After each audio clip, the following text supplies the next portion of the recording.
What is up, our friends? Coach and Nick here from Echo Base Network, bringing you another Star Wars news roundup where we discuss the happenings of the week. I'm so glad that I've got Mr. Positivity, the Disney Star Wars shield himself, right here to my left. Nothing but positivity. That's exactly right. So let's get into what we're going to be talking about in this episode. Up first, The Bad Batch Season 2 releases a new trailer 1 month ahead of release, and now we also know the dates and titles for each episode. Star Wars Jedi Survivor is listed for a March 15th release on Steam. Hasbro reveals Star Wars Vintage Collection Indoor Bunker playset and action figure coming spring 2023. We have some interesting leaks on Ahsoka and Skeleton Crew, but nothing too major. And last up for today, we look at the exit chances of Kathleen Kennedy and what the near future holds for Star Wars. And as always, guys, make sure that you hit that like button, subscribe to the channel, comment, let us know what you think. Join us this coming Saturday night on our weekly Star Wars live stream show, and go visit our merch store. We greatly appreciate it. In our opening story today, Star Wars animation fans are celebrating today as Lucasfilm debuted the most recent trailer for Star Wars The Bad Batch. But that's not all we got. Fans also got to see the official Lucasfilm poster for The Bad Batch Season 2, and we were treated with the complete list of show dates and titles. Okay, Nick, the trailer has dropped, and we got all of this information, and you see the official poster for The Bad Batch right here, ladies and gentlemen, and in the background, but the biggest presence in the poster by far is the popular character of Omega. So, a lot of people like Omega. We're not really fans of Omega at all. But this is the official poster. Like it or not, it is what it is. As you scroll down, you see all of the episodes and the dates. We're getting one episode per week. And this is, at least we're going to have Star Wars content that's coming out in the very near future, Nick. Yeah, Star Wars content to roast. Because that's probably what we'll be doing every single episode. Maybe not. I haven't seen it yet. Maybe it'll be better than the first season, which, like I've always said, I liked the way the first season started off. It had a good start to it. I was like, okay, this actually might be good. And then here comes Omega and ruined the entire thing. So we know we're getting more of her in this. I'm probably not going to be a fan of this show. Not looking forward to it. I'm actually kind of pissed off that Disney is forcing me to have to watch this because we have to watch it. It's Star Wars content.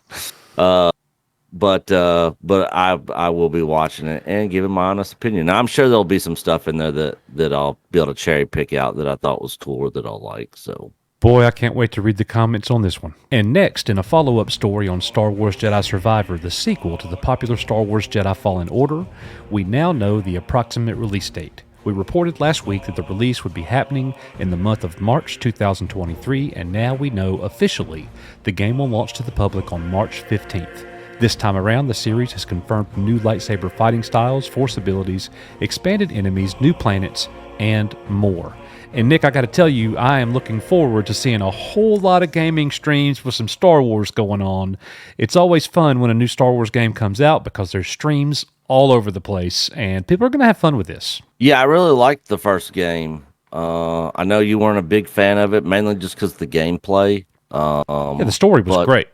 Yeah. Story. I liked the gameplay. Some of the puzzles in that game were hard, though. Literally, they didn't really give you a whole lot to go on to give you hints on what you needed to do.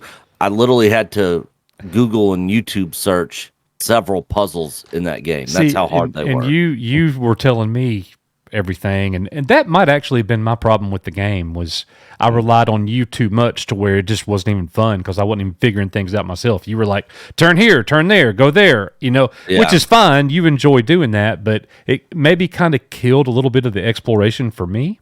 I don't know. So anyways, and the latest from the Bring Home the Galaxy Week campaign over on StarWars.com.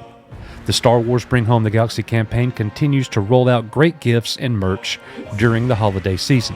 You can head over to StarWars.com each week to see what the newly released weekly items are. Up this week is the Imperial AT-ST with Chewbacca from 1983's Return of the Jedi by Hasbro. A Boba Fett convertible streamlined messenger bag, new styles added to the Star Wars jewelry collection by Rocklove, a Darth Vader Special Edition external hard drive by Seagate, and a Darth Vader throw blanket by Vera Bradley. Visit StarWars.com every Tuesday through December the 13th to see the latest and greatest products from Bring Home the Galaxy, and join the conversation on social media using hashtag BringHomeTheGalaxy and hashtag Star Wars. Nick, you know what would go great with that Hasbro ATST? How about Hasbro's latest vintage collection release, the Indoor Bunker playset and action figure? The set is available for pre-order through Wednesday, November the 7th, ahead of its 2023 release. Yeah, I saw that bunker playset. It actually looks kind of cool. And then the Darth Vader external hard drive by Seagate. I literally just bought a brand new external hard drive. If I would have known about this one, I really couldn't wait. But if I could have waited, I would have waited and got that. That's cool. That's something I would actually buy. We've got some pretty major leaks for the upcoming Disney Plus series Ahsoka. Making Star Wars has reported that the series will take place in a previously undiscovered part of the galaxy, referred to as the New Beyond or the New Space. There, Ahsoka is tracking down Grand Admiral Thrawn. The leaks go on to tell how Thrawn will emerge and have a group of magic users by his side. What are magic users, you may ask? The most popular consensus online is that this group of magic users may just be the Night Sisters. We will continue to keep everyone up to date on this development. Nick, Ahsoka coming up, and they're definitely going to be pulling from the Clone Wars series, Rebels series, and I am very interested to see how the Mandoverse is going to proceed. What say you? Yeah, I have not seen all Clone Wars, so a lot of the stuff that they might reference in Ahsoka, I might not know what they're talking about, or I might not recognize something that they say, or a place that they visit, or something. But I did see all Rebels, so yeah, I think we're gonna get a lot of tie-ins from those two shows for sure. But it's definitely one of the ones I'm actually really looking forward to. This Ahsoka series. I thought they did a good job with Mando seasons 1 and 2 for the most part, and I think Mando season 3 and then this Ahsoka show should be pretty decent. Also, according to Making Star Wars, the upcoming Skeleton Crew show has a direct link to the Ahsoka series. If there was ever any doubt if Skeleton Crew would play a role in the story of the other featurettes of the Mandoverse, you no longer need worry. Skeleton Crew will apparently take place in the New Beyond that we will find in the Ahsoka series. A group of young kids are trying to make their way back to the galaxy that they all know, the one that we all know, and currently they are trying to leave the New Space. During the time in the New Space, they will also come across none other than Ahsoka Tano, as the two shows will be intersecting. The speculation here is that all of this could be culminating in the great crossover event first reported by Kathleen Kennedy back in 2020. Nick, I'm going to tell you what, Kathleen Kennedy's saying that in 2020. I don't know if it's going to happen or not, because Kathleen Kennedy says a lot of things that actually do not come to fruition, but yeah. I'm hoping that we get this epic finale culminating event. Give us all the crossover you can give us, and let's make it grand.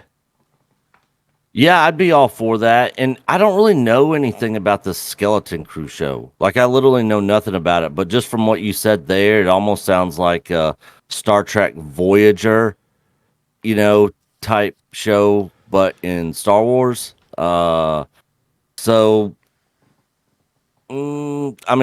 I'm definitely going to check it out, obviously, but I don't really know anything about it, so there's not really any hype there for it, but I don't know, maybe it'll turn out to be decent.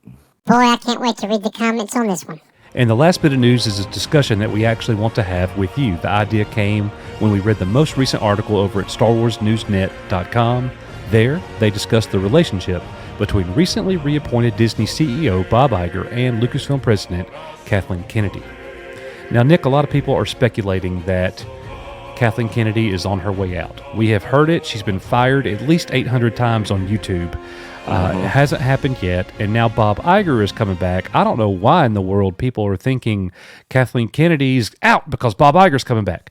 He's the one that basically supported her the entire time. The only time he went against her was with Solo, speeding up the production and things like that. So I don't really understand why people would think that Bob Iger coming back is going to have something to do with Kathleen Kennedy's exit. However, personally, I do think that she's going to leave at the end of Indiana Jones. If you guys think back to the Variety article, her interview just several months ago, she said she's always had closer ties to Indiana Jones than Star Wars. That's what she wants to go out with. I read between the lines there. Many of you did as well, and I'm calling it. That's what's going to happen. What say you, Nick? Yeah, she's not going anywhere. Iger's not going to do anything. He's not going to make a public spectacle of taking one of the greatest producers of all time in Hollywood and kicking her out on her rear end before Indiana Jones even releases.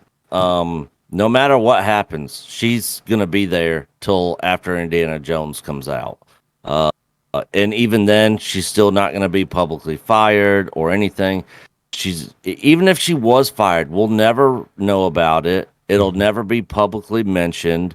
She's just going to leave on her own and say, I did my time here, blah, blah, blah. It'll be a big, huge thing. And we're the ones that's been doing the time. Yeah. We've all been doing the time. And so, she's going to be gone. And that'll be the end of it. And whoever replaces her, I'm going to guess probably isn't going to be much better and could potentially even be worse than her.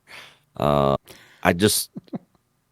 don't know what it's going to take for Disney to get off of their agenda-driven stuff and really focus and honor and respect what George Lucas created. I just personally don't see it happening. Doesn't mean we can't get good Star Wars from them, or at least, decent Star Wars enough to where, it's at least watchable. But, I don't know. It's going to be an interesting road ahead of us once she's gone, though, for sure. All right, guys. Well, thank you very much for coming by today. We greatly appreciate it. As we always say here, we are your Echo-based network. What Echo? I'm leaving that in. I'm leaving it in. Boy, I can't wait to read the comments on this one. It is what it is. We are your Echo-based network. May the Force be with you, and we will see you guys on the next one. See you guys.